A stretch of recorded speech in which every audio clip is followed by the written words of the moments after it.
नमस्कार. कुटुंबासोबत पिकनिकला गेला पण ती सहल त्याची शेवटचीच ठरली. सविस्तर बातमी पुढे पाहण्याआधी चॅनलवरती तुम्ही नवीन असाल तर आपला आरजी मराठी न्यूज चॅनल जरूर सबस्क्राईब करून घ्या. नागपूर येथून कमलेश्वर तालुक्यातील मांडवी या शिवारात फार्म हाऊस असून या ठिकाणी नरेश रेवतकर हे आपल्या कुटुंबासोबत सहलीला आले होते. सर्वांनी मौज मजा मस्ती केली. सर्वांसोबत एकमेकांनी फोटो सुद्धा काढले. सर्वजण आनंदाने गाणी म्हणत होते. थंडगार वातावरणामध्ये सर्वजण आनंदून गेले होते. परंतु त्यांचा हा आनंद मात्र काही फार काळ टिकला नाही. सगळ्यांची घरी परत निघण्यासाठी आवराआवर झाली होती. सर्वजण घरी निघण्याच्या तयारीत होते.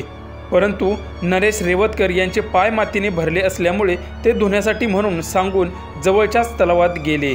परंतु पाय धुत असतानाच नरेश यांचा तोल गेला आणि ते पाण्यात पडले. संपूर्ण कुटुंब त्यांच्या येण्याची वाट बघत होते. परंतु जास्त वेळ झाला तरीही ते आले नाहीत. म्हणून शेवटी संपूर्ण कुटुंबच तलावाकडे आले तर नरेश त्यांना पाण्यात बुडताना दिसले. हे पाहून कुटुंबियांनी त्यांना वाचवण्याचा प्रयत्न केला परंतु तो अपयशी ठरला. घटनेची माहिती नातेवाईकांनी पोलिसांना दिली. त्यानंतर घटनास्थळी पोलिसांनी धाव घेऊन नरेशचा तलावात अंधार पडेपर्यंत शोध घेतला आणि नरेशचा मृतदेह तलावातून बाहेर काढला. नरेशचा मृतदेह पाहून कुटुंबियांना खूपच मोठा धक्का बसला असून नरेशच्या कुटुंबावर दुःखाचा डोंगर कोसळला आहे.